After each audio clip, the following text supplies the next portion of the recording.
Hi, I'm Mark Glassmeyer, and welcome to another Flight Outfitters Touch and Go product demo. Today we're going to review the lift bag.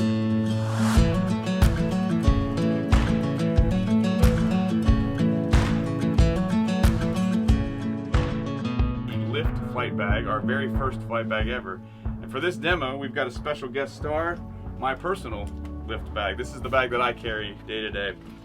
So I thought I'd show you my bag and kind of how I have it set up.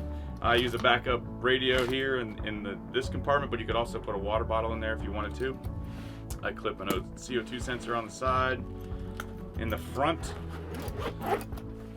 is where I keep all like miscellaneous type things I need to get to that are really important. Like I've got a backup battery, I've got my Stratus ADS-B receiver, some charging stuff, cables, all that stuff in there. Front, you can put a slash pocket so you can put sectional charts on either side if you want quick access to them. The headset pocket is padded, so you can put the headset in here by itself and it's perfectly safe. But one thing that was important to me was to be able to accommodate the factory EVA cases that most of the headsets come with, because I like how these cases can help you organize the cables of the headsets down the middle.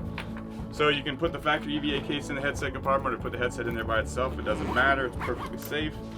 On this side, we've got a place for a fuel tester where we added an elastic band to the top that goes over the pin to keep that fuel tester from coming out.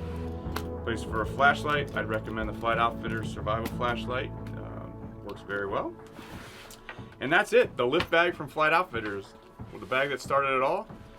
A bag for everything you need and nothing you really don't. Nice, small, compact. Available at Flight Outfitters.